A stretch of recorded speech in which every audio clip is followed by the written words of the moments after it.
This is the third lecture of the Gyan course, so we'll continue where we left off. And the subheading for this lecture is Postcolonial Nature Writing and its Antecedents. By antecedents, I simply mean some of the even ancient works that inform the present, and we've already explored some of that. So we'll just look at that again and perhaps in more detail. And as you can see, I'll go sometimes, even in the days ahead, I will talk about some of the historical precedents for what we're reading to remind us. I think that's very important to say where we're coming from, where the field has come from, and what might be, as we end the week, what might be some of the future critical components of where we're heading. So this one will be some readings of certain works that you may well be familiar with, and more than me, such as the Mahabharata and Shakuntala and so forth, which, as I said, are very influential in Western ways of looking at nature. So the first one is, oh, by the way, I should add that at the end of that, I would like to review some post-colonial terms that I did not have time prior to this to do, just so we end the day with this first day with a kind of overview of the whole field. The Mahabharata, I mean, it's been translated so many times, and there are some very scholastic translations that go on for many volumes, right, with a lot of footnotes. But I've read a couple of different versions, but I just recently saw a version that I've only read some small parts of by Carol Satyamurthy. Died a few years ago. About 10 years ago, she published a very well-received translation called Mahabharata, A Modern Retelling.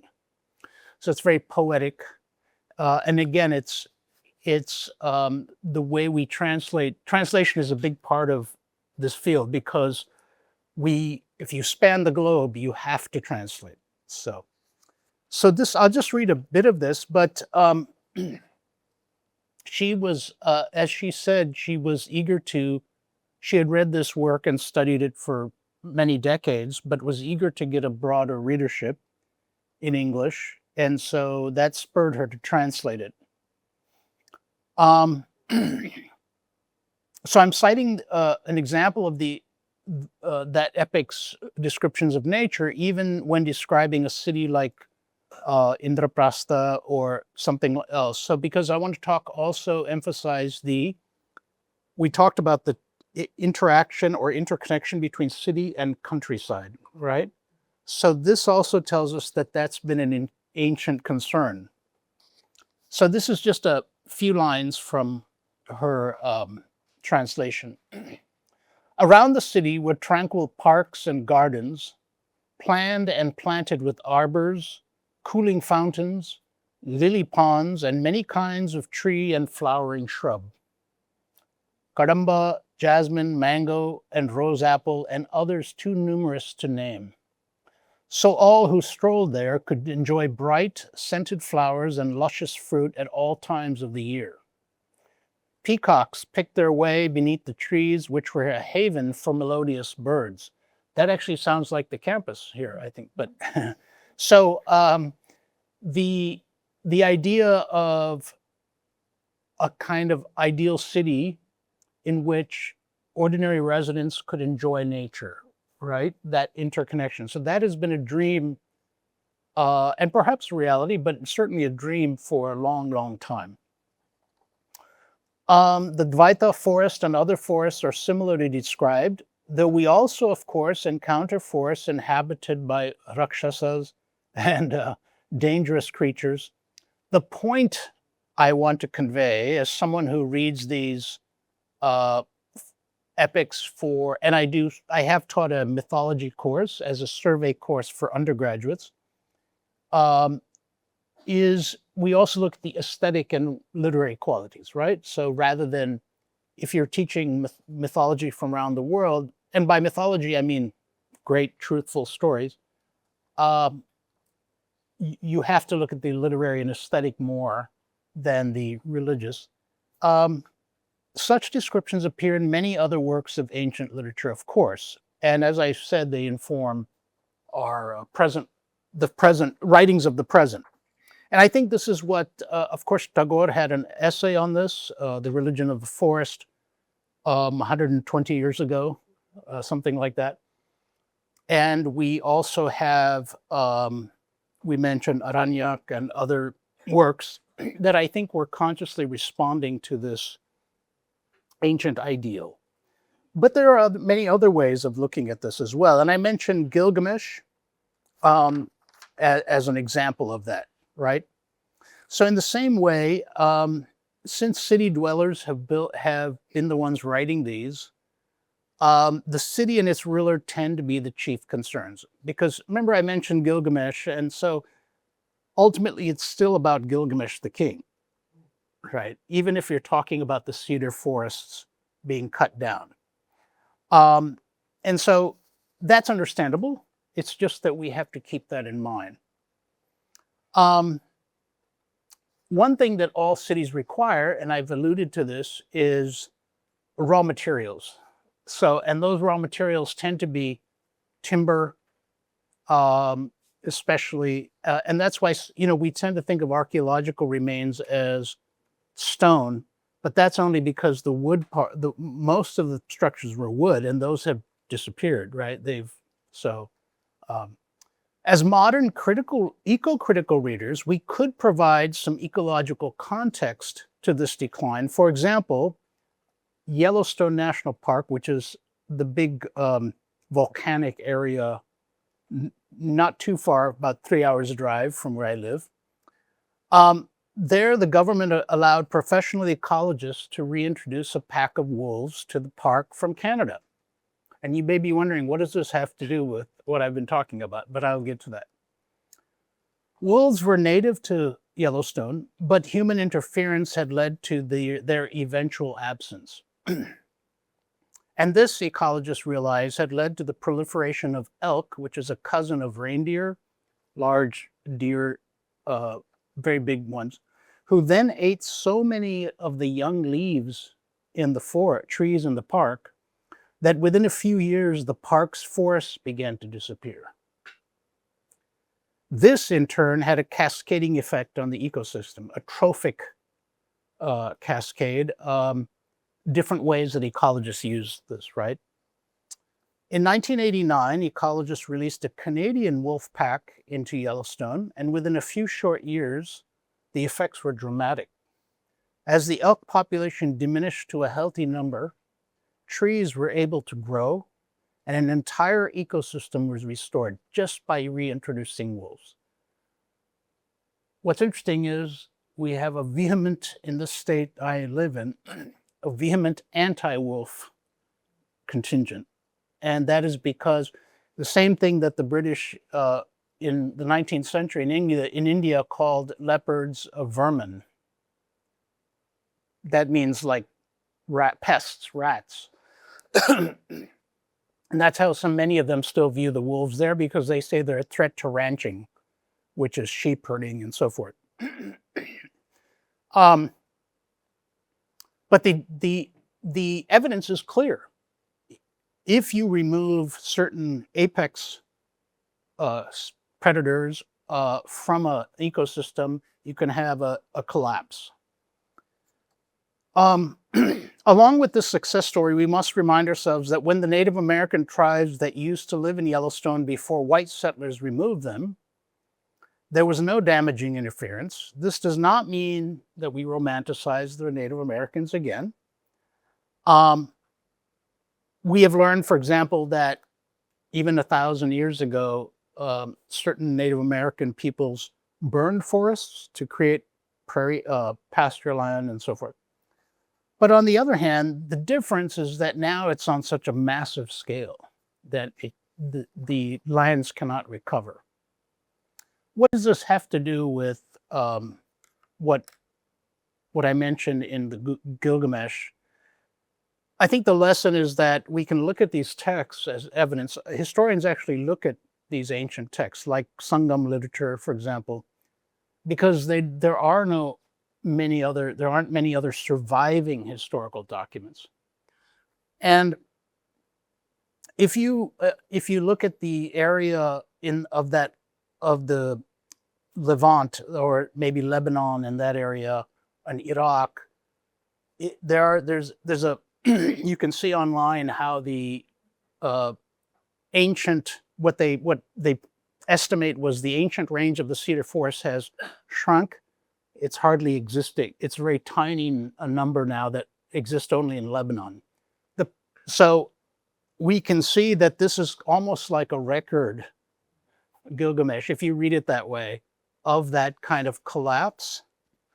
And if you read Gilgamesh, which again is a very fast read, it's you'll see that Gilgamesh has to, and Enkidu, they kill the guardian of the forest, who's a monstrous kind of creature, Humbaba. And when they do that, despite the fact that the gods have put this guardian there. So that right there is telling you that 5,000, 6,000 years ago, they were aware that on the one hand, they're killing this creature, but on the other hand, some gods are supporting Gilgamesh. So it's a paradox, right? But in any case, I'm not sure that they had in mind that this would be a collapse of an ecosystem, but they did have an inkling that resources are finite, right? That humans are interfering in these ecosystems. So my modern example from Yellowstone is just a way to make that connection to the present.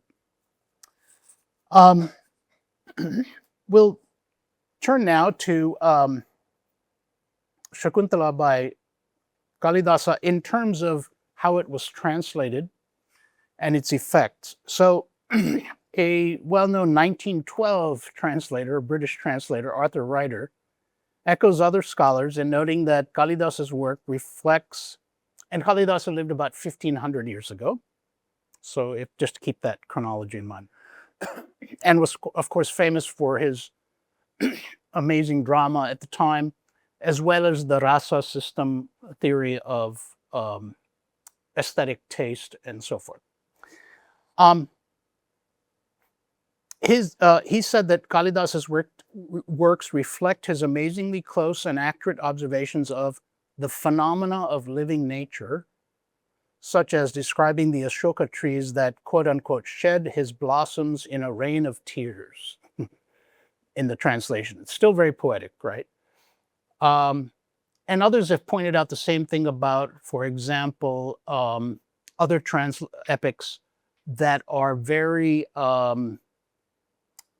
like Valmiki's epics and so forth, that are very faithful to the natural habitat and fairly accurate, right, in how they record things. And of course, a lot of these trees, I don't have to tell you, are very sacred. So that too makes them important to record in an epic. Another reason to know or be familiar with the basics of this drama is because, as I said, it profoundly influenced European Romanticism. Sir William Jones first translated the play from Sanskrit in the late 1700s, and I think perhaps you know, here my throat is scratchy again, but excuse me, perhaps you know that he was one of the progenitors, sometimes you could say founders, but not the only one, but certainly William Jones was one of the first to notice that the Indo-European language system, that is to say Sanskrit and Latin being very close, similar. That's because he knew Latin already. He was quite an amazing linguist. And then he learned Sanskrit within a year after arriving, and through great study, thanks, and saw that they form this part. So if you're studying linguistics today, you will know his name. We are looking at him for this other aspect that influence he had. When Jones's English translation, in English, and I put it in the notes, he calls it Sakuntala, or the fatal ring, right? When it first appeared in 1789, it was a sensation, as I said, in German translation. And Goethe, the famous romantic writer from Germany, who was, by the way, very much enamored and an amateur naturalist, right? So that we should keep in mind. When he even wrote an epigram praising the play in 1791. These patriotic intellectuals were seeking to extol the German landscape in ways that tied it to a deep historical past, one that they claimed was in ancient India. Ironically, European Romanticism would deeply influence Indian nationalist intellectuals in the 1800s. I should also say that there's a footnote here that we don't have time for, and that is that while Goethe had a kind of healthy sense of nationalism, there were some others who, in the 19th century, Germans, who took that further and ironically turned to the area of Germany called the Black Forest, as a kind of essence. Remember that word essentialism? As the essence of the German people, the folk. But that, sadly, by the mid to late 1800s had transpired. As it transpired, it became part of a more narrow-minded nationalism that would eventually feed into Nazism. So we have to be careful of this, how far this goes, right? But as far as Goethe, as far as I know, I'm not an expert on German literature, but as far as I know, he did not go to that degree. He saw it as a healthy kind of way to think of national spirit.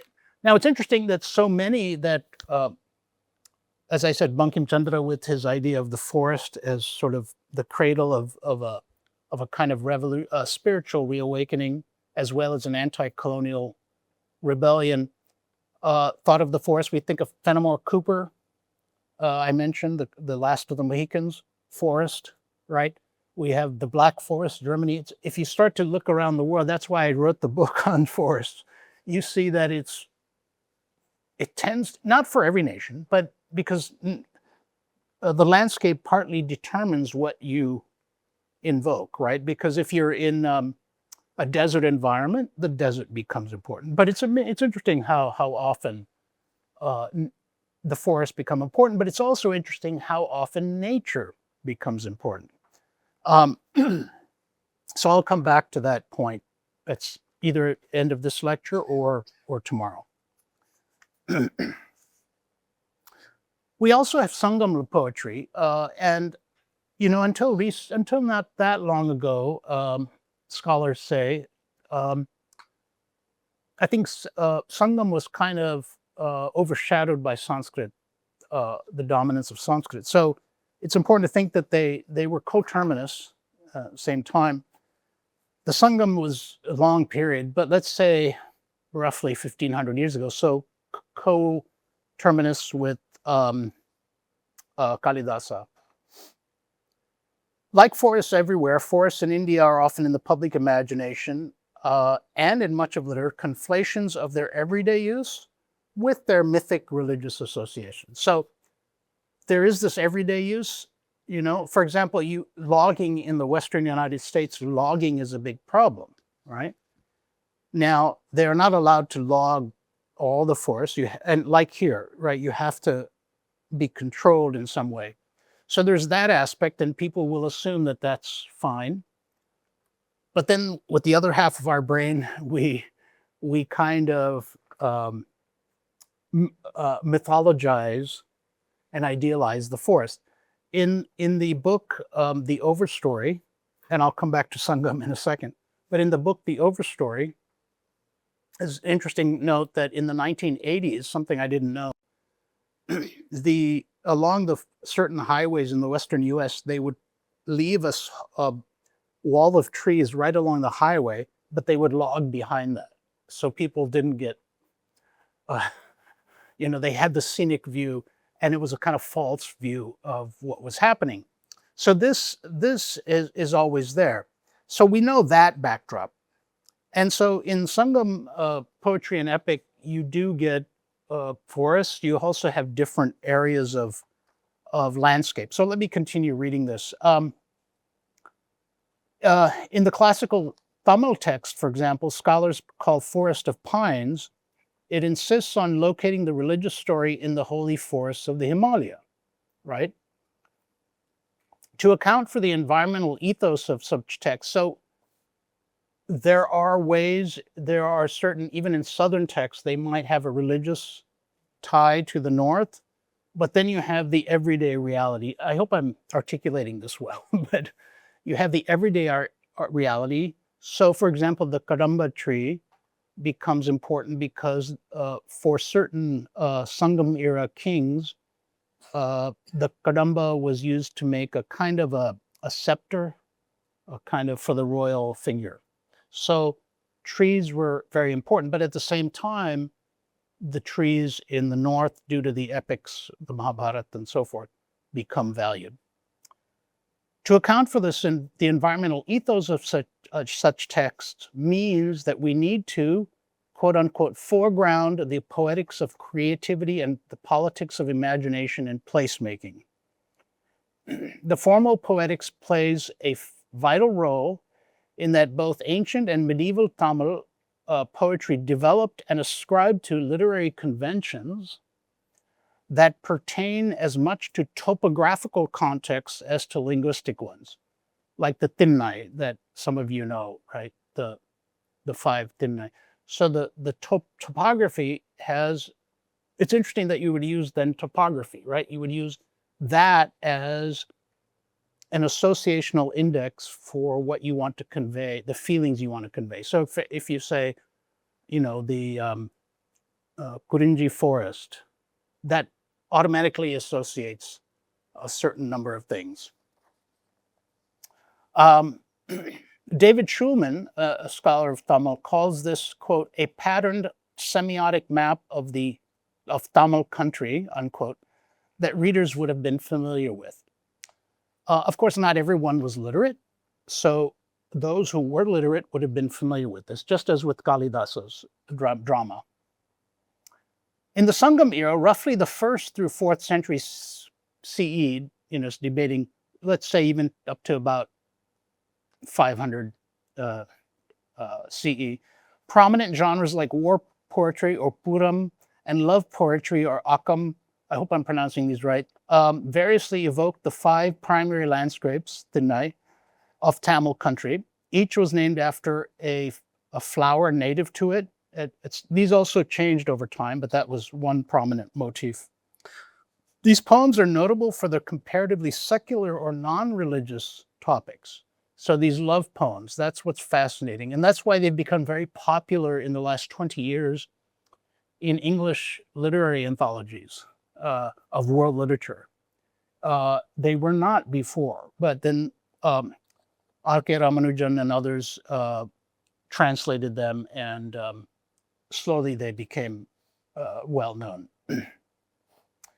A later or 8th or 9th century Tamil prose treatise, The Grammar of Stolen Love, that consolidates this poetics, is notable for its rich descriptions of Thinnai flora, and although the work is couched in more explicitly religious language, it is said to be written by Lord Shiva. The arboreal details, that is the details related to trees, reflect a decidedly sensorial attentiveness. So appealing to all the senses, right?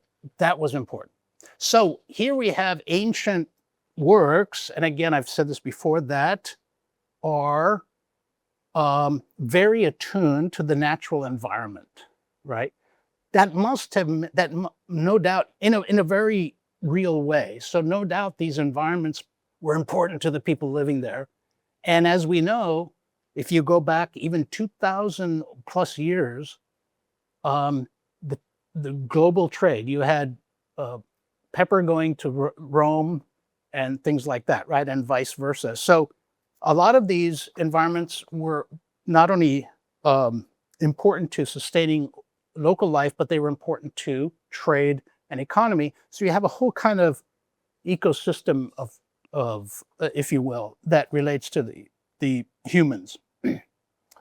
um, for example, to give you an example of this, a couple meeting in a forest are aware of the myriad tree numbers of trees and their fragrances. So I'll just read this translation.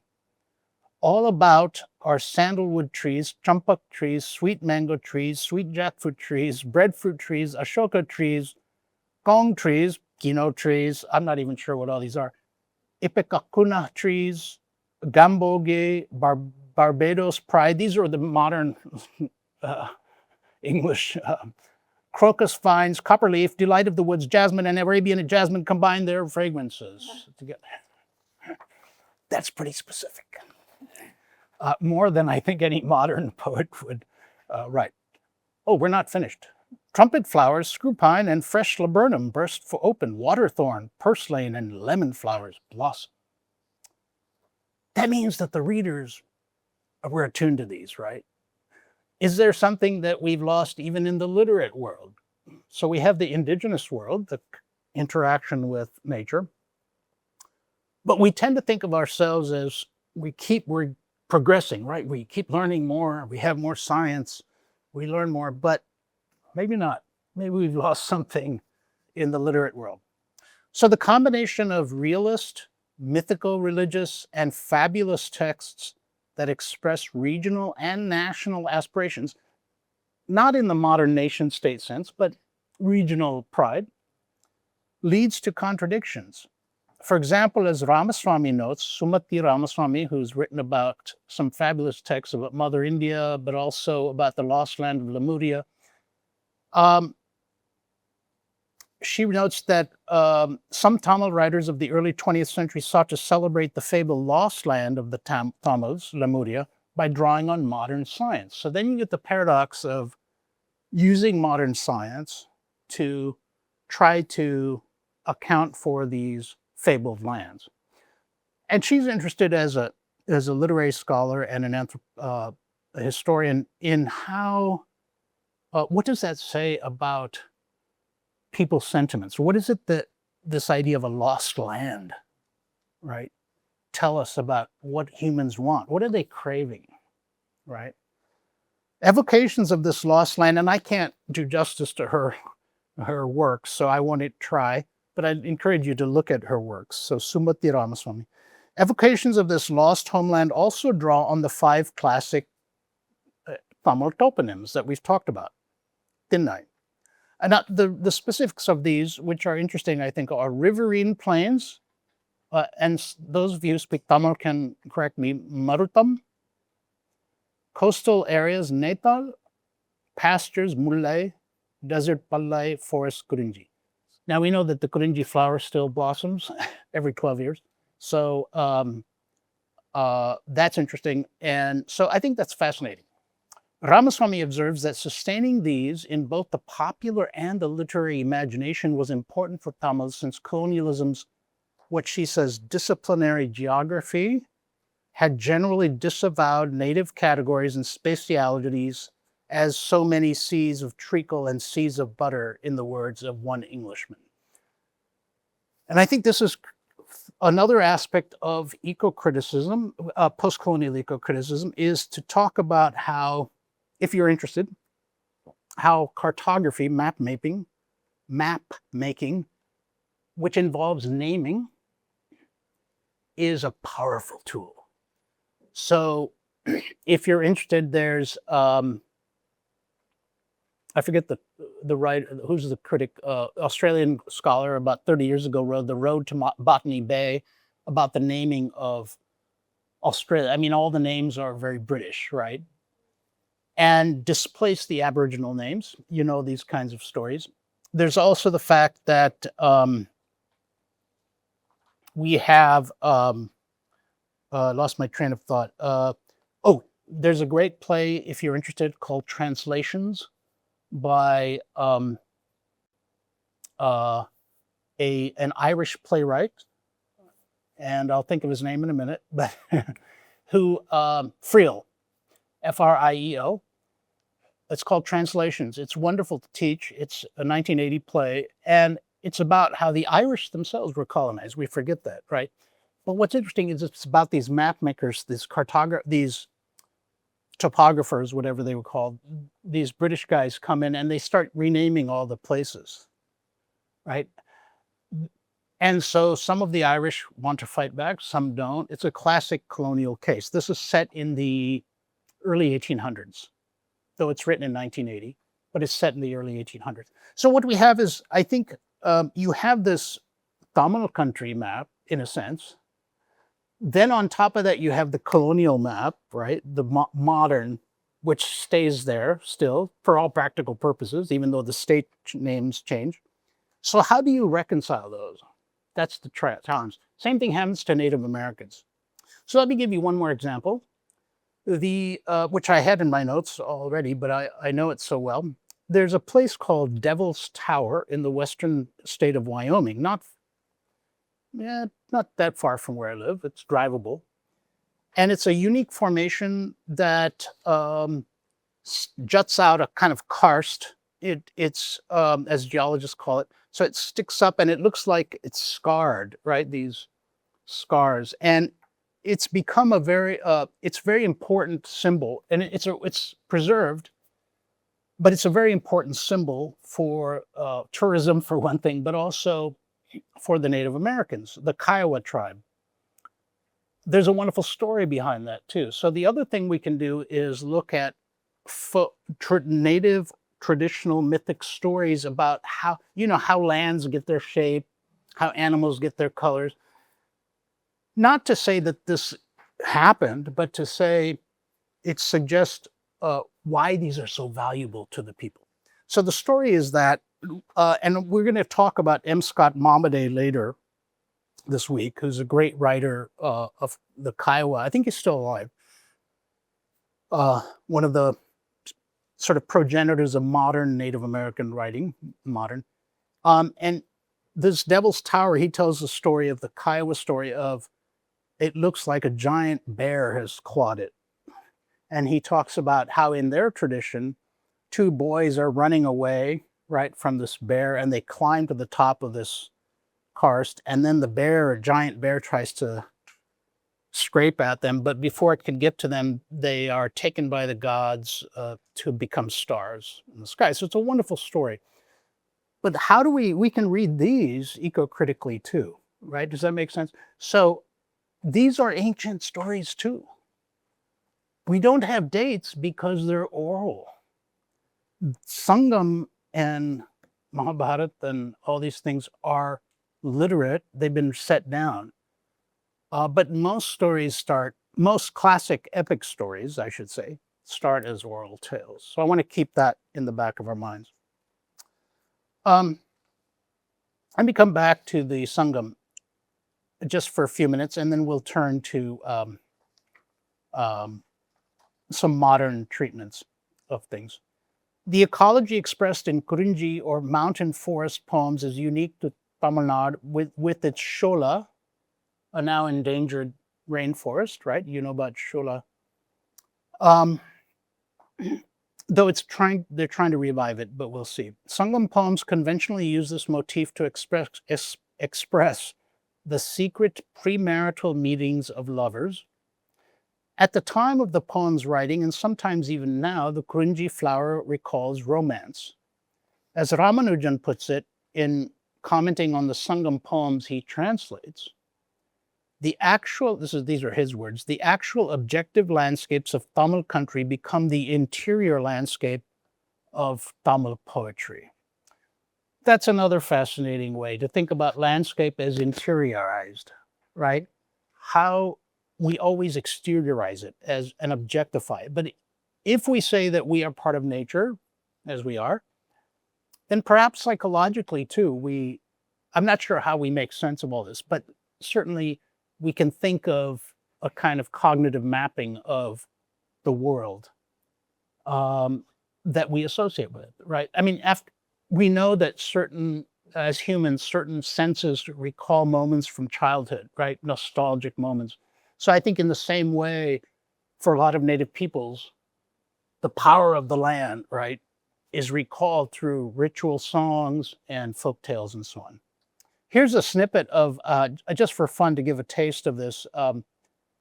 This is one he calls it, because they don't have titles, right? What her girlfriend said. "O long white moonlight, you do him no good at all as he comes stealing through the night in the forest, where the black-stemmed venkai drops its flowers on the round stones and makes them look like tiger cubs in the half-light." Sounds very modern to my mind, right? Love, romantic love, has a kind of, you wouldn't even say an objective correlative, as Eliot called it. I would say it's more an interiorized correlative. So a way to, because in a lot of modern writing, you talk about an exterior storm happening, and that mimics the storm of emotions.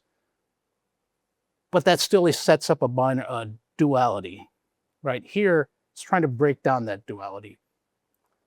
Western readers often assume that the personal voice here points to autobiography, but as Ramanujan notes, poetic convention dictated that, for example, a speaker's greater range of motifs reflects both gender, a man's is wider, and class.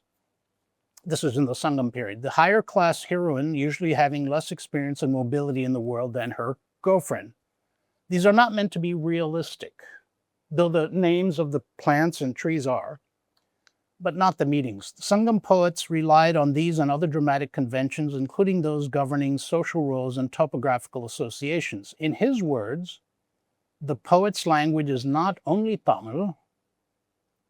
The landscapes, the personae, the appropriate moods all become a language within a language. Getting us back to, I think, Ghosh's point in The Hungry Tide, which is that when we talk about translation, it's not just about human language, right? And it's not just about, that's one thing. And it's not just about the typical verbal language, but there's a sort of semiotics of landscape and topography that if you know the conventions, you can decipher. And it's hard even for scholars of Tamil, it's hard to recapture entirely that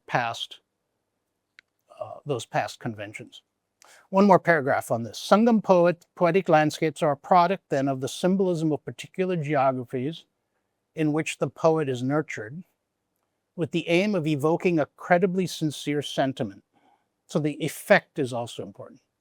These are sentiments that any reader today can recognize, even if the landscapes are unfamiliar. That's why they're so popular now. Another way to interpret this, the different ways, is to say that a reading of these poetic landscapes generates a compensatory reality in the way that Sumbati Ramaswamy suggests. So it's especially true of exilic voices, for example, where the displacement of peoples, whether geographic or cultural, is expressed as loss, as Ramaswamy argues in her study of Lemuria. So loss can also be figured symbolically if you have a memory, either a cultural memory or a personal memory of having left a homeland, right? Then you can figure loss in different ways. In a lot of post-colonial writing, sometimes during the colonial era, you will have the sense of loss of your culture, of freedom, figured as a kind of mourning, a grieving. So that motif comes up a lot in a lot of earlier post-colonial writing. It's not to say that the writing can't be joyful. I don't mean that, but there is a strain. Let me turn to, before I get to as we get towards the end here, and then, yes. So now I think I'm jumping now back to the modern period. The idea was to to put them together, juxtapose these in the hope that we would see some correspondences. Whether that's true or not in a survey, it's hard to know. It's better to look at these, study them. But that was my aim. So now I'll come to neo-colonial legacies and toxic discourse. And we talked about toxic discourse, but I'm going to look at Animals, People here, the 2007 novel about the 1984 Bhopal disaster, and which has been written about quite extensively, and more recently by Pramod Nair from Hyderabad. And a lot of people have written about Animals, People, as it turns out. I was surprised. So, but it's not to say that's the only work, but it's because Bhopal is such a important, everyone kind of knows it. But you could turn this to so many. We talked about Ken Saro-Wiwa before the break, petroculture. This overlaps with that. Right? As I said, a lot of these overlap. Petrocultures, like what his Ogoni people were forced into becoming, but that is to say, they were conditioned by the fact that their fate was conditioned by the fact that they lived on petroleum-rich lands. It's similar here because you've got this toxic discourse. That is to say, something in the natural environment that either, as Rachel Carson showed, is a kind of light that suddenly happens, or it's part of slow violence that we talked about, right? This idea that violence happens slowly, or it's not always visible with the eyes. So neocolonialism is one aspect of this, and neocolonialism can take different, basically neo meaning new forms of colonialism, so as we know. So it could be through economic, say the Western country, corporations coming in, but it can also be interior. So how different colonial paradigms are enacted within a country, all right? For example, the proliferation of Coca-Cola plants in developing countries following World War II was possible in part because those governments eagerly welcomed such corporations in the name of economic development, which gives us the catchy term coined about 20 years ago, Coca-colonization. Right? In reality, this often meant that a select few in those countries got rich while most of their compatriots did not. Environmental disaster is self-explanatory, right? But it doesn't capture the imagination. Though it's important to note that the less resources a region has, the worse such a disaster's effects, as happened in 1984, 1985, with India following the Bhopal, at that time, of course, right, long time, 40 years ago, following the poison gas leak. So in Animals, People, as some of you may be familiar with, 2007 novel. It's interesting if you're haven't read it. For artistic license, Sinha changes the city's name to Kaufpur, City of Fear. Gives him more license, right? He's gonna be more imaginative. Here's a snippet from the novel that describes such effects. Again, an example. Ellie feels horror, also the failure of her imagination. She's unable to imagine the cries of the dying, of those who lost their families in the stamp of panicking people, the thirst-tormented cries of men and women whose children's hands had been ripped from theirs. So the sentence doesn't have much punctuation intentionally. One woman there was who, knowing that she was dying, instead of festive lamps, the house itself was torched, wrapped her newborn son in her shawl and laid him in a doorway, hoping he'd be found. The colors used at this wedding were bloodstains by someone who would love him. Ellie's thinking that this woman was perhaps lucky not to have seen the furnace that melted her son's spine.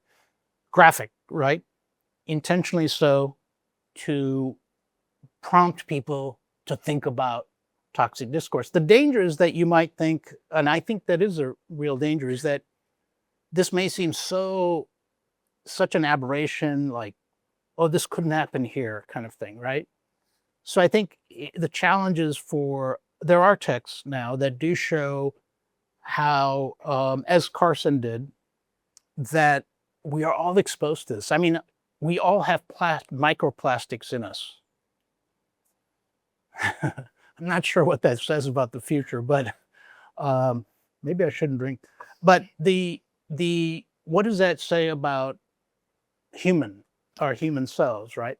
And so, but it's hard to sort of if that's true, what can we do about that, right? We can't do something. So it's hard to imaginatively make people aware that within their own communities, wherever they are, there's this problem. But nonetheless, I think it's a powerful novel. There are lots of motifs in here that relate to eco-critical, post-colonial eco-criticism. What's interesting is he calls the company, he uses the colloquial spelling Kampani, which invokes the East India Company, not coincidentally, which I'm not sure that the American readers catch that, but this idea that the grounds of the factory are decayed. What's fascinating is that Animal, as he calls himself, likes to go to these closed off grounds. I actually saw this. Has anyone been to Bhopal and seen this? You have, yeah. The gate is still, when I was there about 10 years ago, right? And talking to people about it. But he goes in there and he lives there. And what's fascinating is it shows the regeneration of the power of nature to regenerate, right? And if you're interested, and I haven't even much read about this, but there are a lot of nonfiction works out, both film and books, essays, books about Chernobyl, for example, and how it's rebounding. Certainly some of the animals have slight genetic changes, but not to the detrimental effect that they had worried about. Still not good, but the reason I mention that is that it does remind us that this sort of apocalyptic idea can also be very anthropocentric, because it can say that because humans are going to die out, that's the end of the world. I think we're going to die out and the world will continue, right? There's a book called The World Without Us, right? Which is about 10 years ago, which is what happened, this guy, journalist, science writer, imagines what happens if humans are erased. What does it look like in reality? How are the plants going to rejuvenate and things like that? So there is a small portion of eco-critics who look at urban regeneration this way, where parts of cities that have been abandoned or big lots, and urban ecology has always been a part of ecologists. But in this case of the urban, you don't often think of the urban environment as being one for eco-criticism, but it is. So that's something I wanted to mention.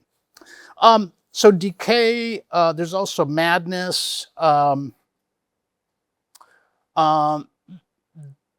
It's interesting because he also has kind of hybrid community here, which is fascinating. He talks about that. And love is a big prominent theme here about the sort of persistence of love and the sustaining aspect of it. But again, I don't think he tries to romanticize this, right? And what's fascinating is by the end, Animal, who has to walk on all fours, that's why he calls himself Animal, right? He is offered life-changing surgery, right? And he then refuses it, because then he says, what's his identity without that? But back to the idea of this toxic discourse, I think that it's also a question of environmental justice, isn't it? Because to this day, a lot of the victims have not received hardly any recompense, if any. And so and it's a sad story of both the Dow Chemical American terrible company and its then how it sort of paid off certain government officials and things like that. So it's a story that's similar to Ken Saro-Wiwa's story. There are a number of questions we could ask. Just to give you an example, if you were teaching this, you could ask things like, what does animal mean when he says he used to be human once? What does being human mean to animal?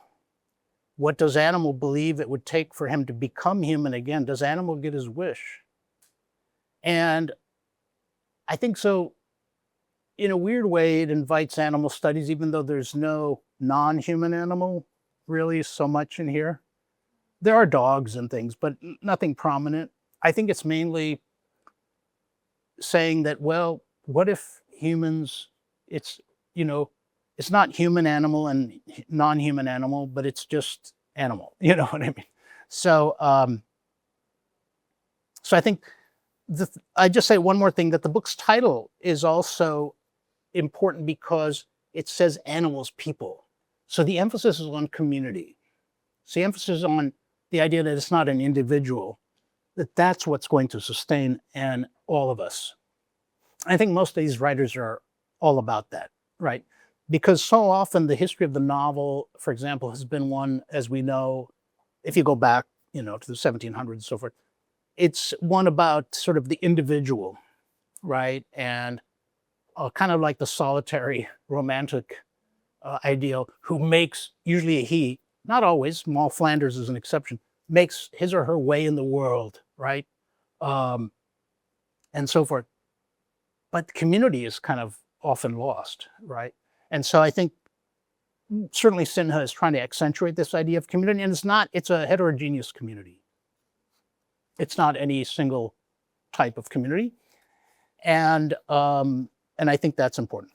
Pramod Nair, in his book, 2017 book, Bhopal's Ecological Gothic, uses the Gothic as a frame to read Bhopal, these are his words, as event, as place, as effect, and its precarious nature. As a means of signifying the disaster's continuing disaster through haunting. The Gothic trope, Gothic genre, but also the trope of haunting, is a powerful one in many contexts. We're going to look at Beloved, for example, later this week by Toni Morrison. And so this idea of the ghost as a figure that haunts us in different ways. Gothicization allows for the reading, this is what I'm saying about Nair, allows for the reading of the disaster in terms of death and bodily decay, and an eco-critical lens allows us to see how the disaster encompasses both all life forms as well as all non-human materials.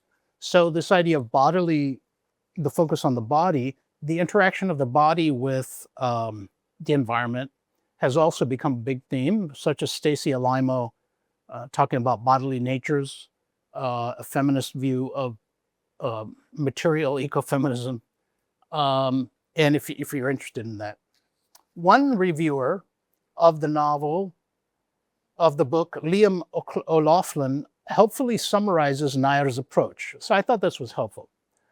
This is O'Loughlin. Rather than evoking the terror and psychological disintegration of an individual protagonist, this Gothic is deeply connected to a collective experience, a body linked to a body politic, haunted not by the supernatural, but the continually denied promise of rebirth and regeneration. He adds, if much of eco-horror, which is a big genre too, articulates environmental anxieties and fears in a cautionary mode of potential catastrophe, Nair offers an important corrective locating the ecological Gothic in a recent past, and risk from a privileged community to an impoverished one changes the temporal topography of fear in the long term.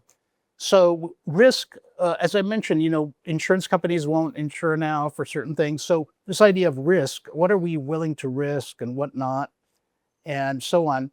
it's typically the privileged communities that don't risk as much. Now, this was put to the test and changed recently in Los Angeles with the Pacific Palisades fire that demolished many film stars' homes. And so, sadly, it sometimes takes celebrities, destruction to bring attention to this kind of thing. Just like microplastics in us, this is not something that is related to your place or class. However, that said, I think environmental justice is still a huge topic, right? A problem that Frantz Fanon talks about in The Wretched of the Earth, which we can get to sometime. So Nixon, just let me see if there's something worth here. Oh yeah, I thought Nixon's idea of calling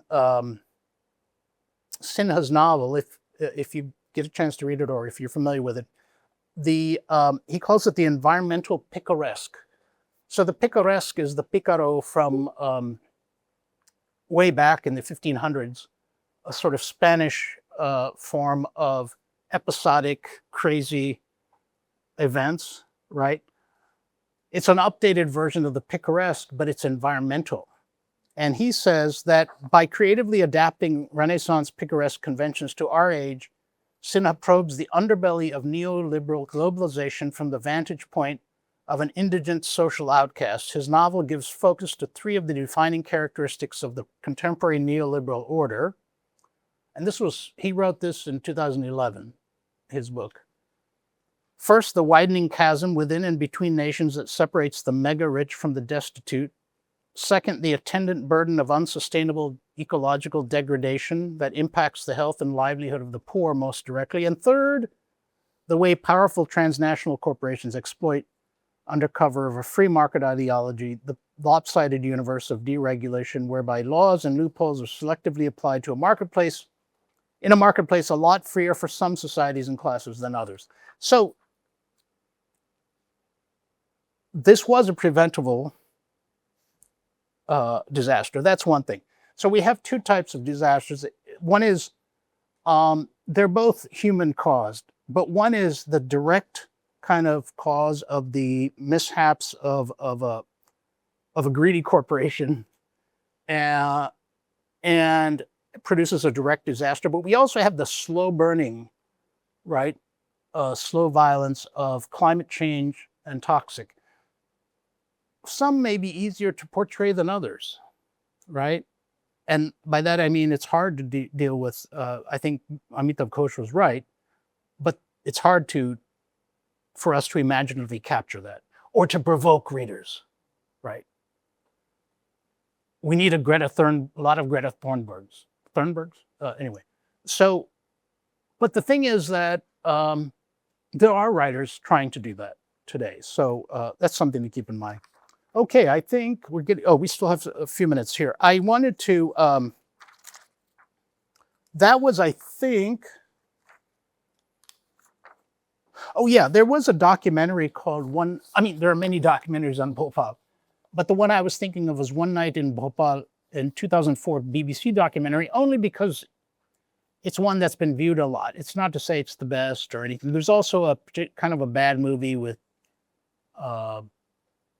who's that actor, Dev Patel? I think he's in it. Yeah, not very good. He's a good actor. I don't mean that. I have nothing against Dave. But the thing is that it's interesting how that becomes a sensationalized way of entertainment. That's the danger, right? And whereas I think this one could be accused of that, but I think it tried not to. I don't know.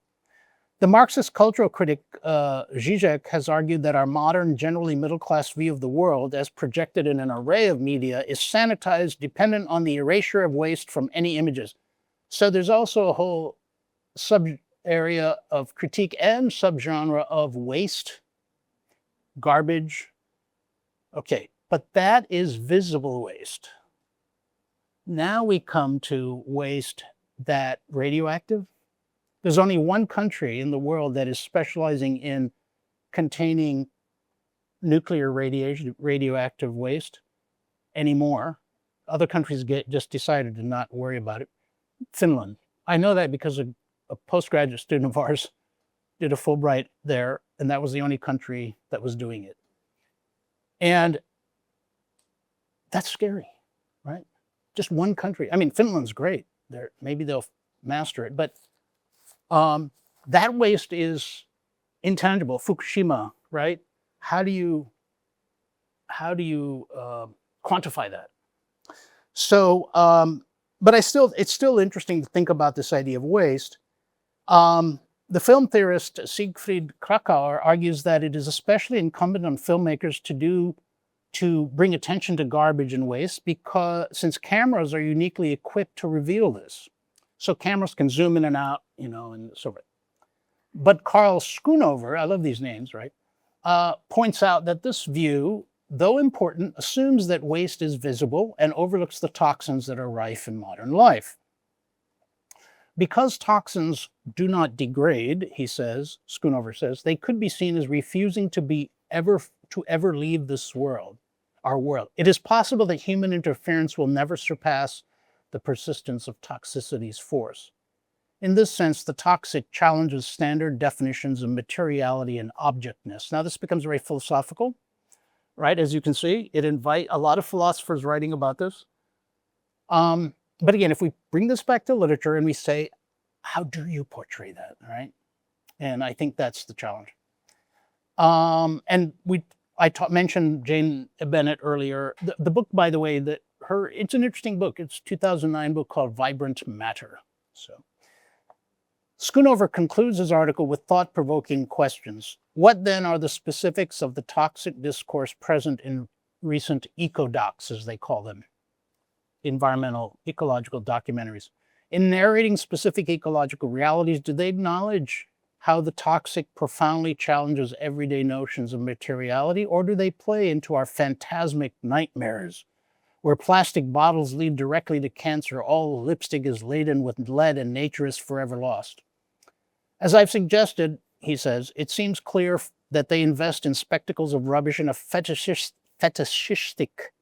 in a kind of fetishization of matter that allows us to affirm the horrific new forms of 21st century waste while simultaneously denying them. All this means is that we can become, again, the sensationalization of this, a kind of horror is a kind of fascination with the grotesque, right? As Kristeva says, the abject. Well, if you're, we do have a fascination for that as humans, right? So on the one hand, when we started today with saying about the peer landscapes, purity. I think purity, as Mary Douglas said long ago, purity and danger tend to be interesting correlatives that frame a lot of human society. So what we say is taboo and what we say is totem. So if we're not careful, we can just produce as many documentaries as we want. But I think there's still room for that. So at the end of this course, we'll look at some interesting photographs and things that I think make us pause. So I'll stop there on that. And then in the last few minutes here, actually, we're out of time. But no, we have 1 minute, I believe. And I'll come back to this tomorrow at the top of the hour. But there are a number of postcolonial critical points that I just jotted down not long before I came here. And one, I'm just going to mention a couple of them. One is this idea of the Creole, the cultures, right? Creole or Creolization, which is hybridity. But it also, so hybridity depends on this idea of mixing two cultures to kind of create a third culture, if you will, sometimes, right? And that's what humans have been doing all along, right? It's just that it becomes more intensified in colonialism. This is the theorist Homi Bhabha.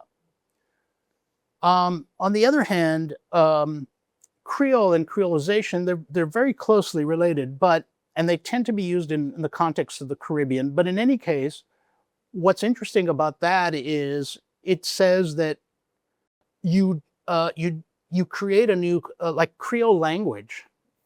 We sometimes call Creole can be used for a person, for the food, culture, and the language. And so sometimes we can produce a new language that is just as viable, which is Pidgin, for example. It's a variety for linguists, we'll call that. That's a language. And so it's not something that's below, less valuable than a dominant language. And I think that's something to keep in mind. So do we have Creole natures, right? Do we have Creole hybrid forests, right? Things like that. That's something to think about. I think I'll leave it at that for now because I want to come back to these. I think we're out of time for today. So I will start with those tomorrow. Thank you very much.